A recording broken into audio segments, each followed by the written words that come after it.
I am privileged to say the 5 most magical words. And ladies and gentlemen, Meryl Streep.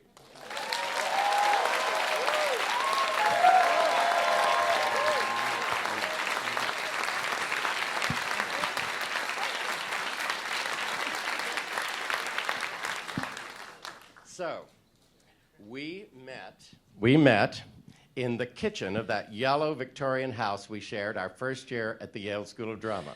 Was it fall of 1972? Oh my God, yes it was. I can't believe I just said that. Yes. I told you that I was there to study costume design. Yeah. You then showed me some of the costume sketches you had done at Vassar.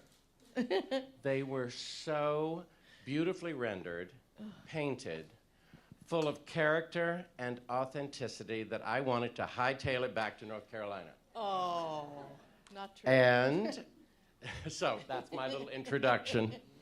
Not only is Florence Foster Jenkins a very funny movie, but it is also, as we all have just seen, a genuinely touching one. How do you get us to both laugh with and love Florence? Actually, I think, you know, it was sort of a fight, actually, in a way, a struggle. Every piece is a struggle. But this was a little bit of a struggle to fight for Florence's territory, for her soul. But like a lot of people who love the arts, she just wanted to do it. You know, she wanted to. She had the real pure joy of the amateur. You know, of doing something for the love of it, not for any other reason. It was an interesting time when Florence Foster Jenkins emerged in the social scene of New York, a time when women didn't have any opportunities to do anything, even if they were very wealthy, except to be club women. And that's where they wielded their power and how they sorted themselves out in the hierarchy of the social scene. Please tell us everything about those fabulous Consolata Boyle clothes.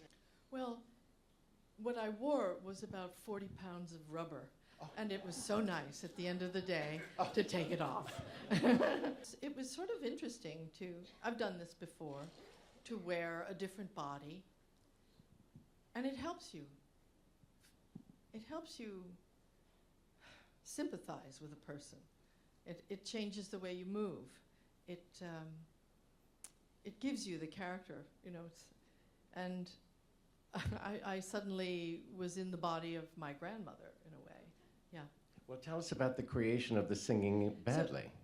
Well, remarkably, that wasn't so difficult.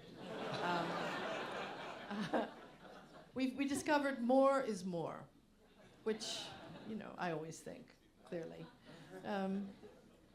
But everything signifies. That's sort of why I loved, we could talk about that all night, about character and how what people decide to put on in a morning is so eloquent about who they are and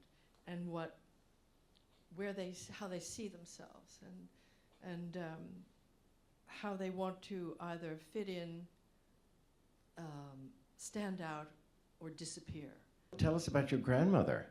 I mean, do you have a particular scent, or is there a feeling of when you hugged her, or is it, how did you evoke that? She was lovely and formidable and very, very smart, but she had that sort of indiscriminate, that bosom that just, there were no contours to it. It was just one sort of frontispiece, like a piece of furniture, you know, like a, what do they call it? A break front. Yes, it was sort of like that. And it gave her great sort of authority. For me, when I get a call asking if I would be interested in doing a show, there's always one hook. Was there something like that in Florence Foster Jenkins for you? A line, a moment, a section of the story?